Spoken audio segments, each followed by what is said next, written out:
There are many creatures that are called gods because God means mighty one.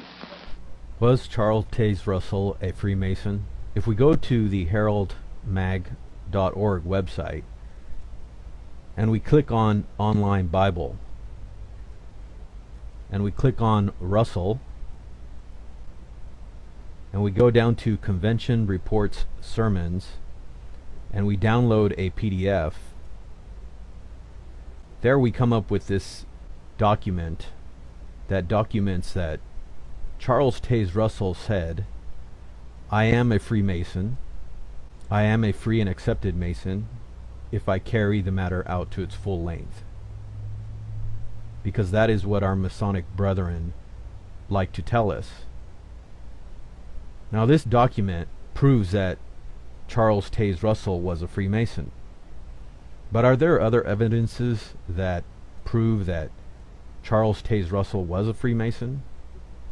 If we look at this website of Duncan's Masonic Ritual and Monitor, this is a website that has all the documentation on Freemason hand signs. Here we see that there is a hand sign called Second Sign of a Mark Master. And we see that the palm is laid open bare, and the hand is coming down as if it were a chopping block.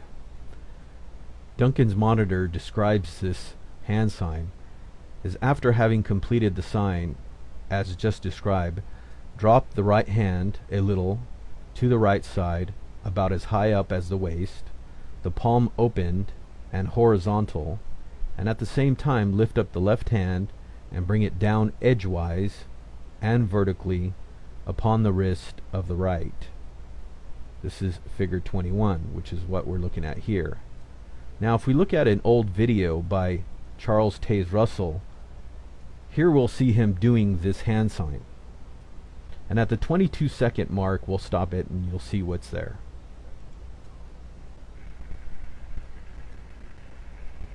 The remainder of Part 3rd is deeply interesting. The teaching, death, and resurrection of Jesus. Truly never man spake like this man. So there you saw it. He's doing the Freemasonic hand sign,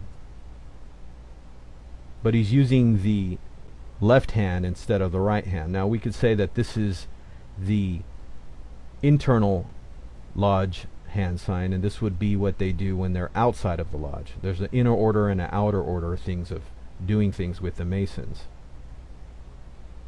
So let's look at that again. Never man. So you can see him chopping down right where the wrist is, as you see over here. Spake like this man. And he actually pauses his finger, or his chopping hand, right there, right on the wrist. You can see it there. And that's really where you want to actually do it in order for it to be legitimate. So here he's giving the actual Freemasonic hand sign. Now there's another one down here towards the end. Show it to your friends. Tell them what it means. Invite them to see this drama. Here you see him doing another hand sign that's very similar to another Freemasonic sign of the fellow craft hand sign that's done by Masons when they put their hand across their belly and they kind of twist their hand down. But now we want to describe what is this that Jehovah's Witnesses believe in, and what is it that Russell was trying to accomplish. Well, if you understand, there's an old Christian heresy called Arianism, and here it says that modern Christian groups that may be seen as espousing some of the principles of Arianism include Unitarians, Oneness Pentecostals, the Church of Jesus Christ of Latter-day Saints, Jehovah's Witnesses, Iglesia Ni Cristo, and Brahmanism. And the reason why these cults here are Arian is because Arianism was discussed at the First Council of Nicaea, and it was banished from the church at that time because it demoted Jesus Christ into a created being. What the Freemasons like to do is they like to demote Jesus Christ, because the pure doctrine of Masonry is believing in a plethora of gods in Gnostic cosmology. And so in order to promote this ancient revival of the mystery religions, as they call it, they have to bring the deity of Jesus down into a form of Arianism. Again, Arianism is the cult doctrine that says Jesus Christ was a created being, and so therefore that means that he is not eternal God. And since he's not eternal God, he can be a created savior. And that's how the Gnostic Masons think about themselves. They are, quote, little gods that are saving the world through their work that they're doing. And so the secret doctrine is that they think themselves initiates as little gods, and that's why they want to bring Jesus Christ down into this demiurgic Arian heresy. Now, is there any connection to the later movements of Jehovah's Witnesses? Well, Rutherford, who we could see in this picture right here, who's sitting with Charles Taze Russell. Here's Rutherford sitting in front of Russell. Rutherford later developed a book called The Finished Mystery. He actually edited that book, and it was actually compiled by Clayton Woodruff and George H. Fisher, and edited by Russell's successor, Joseph Franklin Rutherford. And this book was classically where we see this picture here, where, as it is very documented even on the tomb of Charles Taze Russell, that the cross and crown Masonic symbol is what they promote.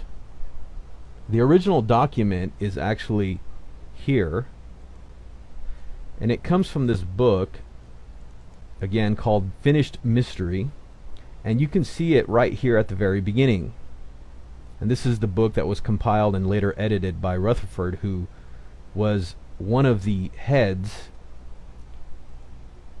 As it says here, Rutherford had become one of the 7 directors of the Watchtower Society when Russell died in October 31st of 1916. He joined Vice President Alfred First Ritchie and Secretary Treasurer William E. Van Ambra.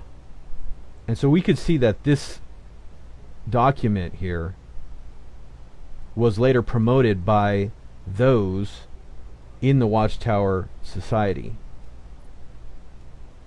And so this gives a direct link to the doctrine that Russell invented and later Rutherford compiled. It says here that Rutherford purchased the first 3 volumes of Charles Taze Russell's Millennial Dawn series of Bible study textbooks from 2 colporteurs who visited his office, who then viewed all religions as insincere, shallow, and hypocritical. So they went and promoted this Gnostic doctrine within the Jehovah's Witnesses of demoting Jesus Christ into the Arian heresy. Now, when we think about the Jehovah's Witnesses, we think, why would Freemasons start this religion? We know that as we've looked at the Mormons and we've seen the Seventh-day Adventists, that most of these cults started by these Masons are to bring this Gnostic cosmology into play for their New World Order. And that's why the translation of the Jehovah's Witnesses is called New World Translation. You see here, it very clearly says that it's part of the New World Order, or we could say it's a New World Order translation. And in this translation, what does it facilitate? It facilitates the demoting of the deity of Jesus Christ, that he is eternal. They've changed everything in this Bible. We couldn't even call it a Bible, but they've changed everything and are facilitating the heresy of Arianism in the form of Gnostic cosmology by saying that Jesus Christ is a created being. He's a lesser God. And that opens the door to Gnosticism's idea that there are many gods and not just one triune, eternal, co-equal, triune God. And so that's why this whole system of the New World Order, Masonry and everything, has put out these false cults. Now, we found this testimony by this YouTube user named XJWS1, and he gives a real good description. Here he is at the pyramid that was made by the Masons to, quote, honor the Jehovah's Witness founder, Charles Taze Russell. And if we see here, there's a huge Masonic lodge here, and we can see that the actual pyramid structure is right here. These are some photos up close that we'll see in the video coming up. And there's the Masonic lodge. Here is the pyramid, and this is where they say Russell is buried, actually. But as we documented Russell doing the hand signs, and now we're going to listen to this testimony by this former Jehovah's Witness, because this is very telling. When I was a Jehovah's Witness, I knew about this. I knew. Everybody, it was in the Proclaimer's book. Everybody knew. We just chopped up to New Light. In 1914, and the pyramids, we knew that the world was going to end. We knew that he said the world was going to end in 1914. We knew that the pyramid was part of the calculation that he used to come up with 1914. But of course, they did away with that teaching. They did the New Light. But that moment that I had of clarity, that moment that I just realized it was all baloney, all that. Yeah, it's interesting that he mentioned New Light. That's the mantra that these Gnostics always like to bring out with these new religions. The SDA said the same thing, that there was New Light once the prophecy of William Miller didn't come to pass. And that's the same thing you see here. And here is the testimony of a Jehovah's Witnesses who's actually explaining it. Stuff that I read about came back to me at that moment. Even like I would look it up on different literature that wasn't Jehovah's Witnesses, and I see, oh man, I would go to the library and I'd look at the stuff that they'd say, the bad things, every once in a while, and I would just chalk and push it aside. But at the end of the day, at that moment, what I knew deep down inside came out. And it was that moment where I was like, oh, this is it. When Deshauna told me, what, babe? It's like Big Brother. That moment I snapped out of it. Yep, that's it. And that's why we're making this video, because these cults produce a certain type of mind control where guys like Russell here, who are doing their secret teachings and promoting their hand signs, they like to control the public with these false religions. And that's why it's so important to understand that this stuff needs to be investigated by Jehovah's Witnesses. And we hope this information that we've presented here and linking all this stuff is helpful for you. We'll leave links in the description so you can go investigate these things and see for yourself what's really going on, and find out that the biblical truth that Jesus Christ is eternal God. He said in the correct translation of John chapter 10 verse 30 that he and the Father were one. And so the Arian heresy of Jesus being a created being or an angel is in error. And these are the people that are bringing out the errors. And these are the people that you have to beware of. And until next time, we thank you for watching, and we'll see you again next time.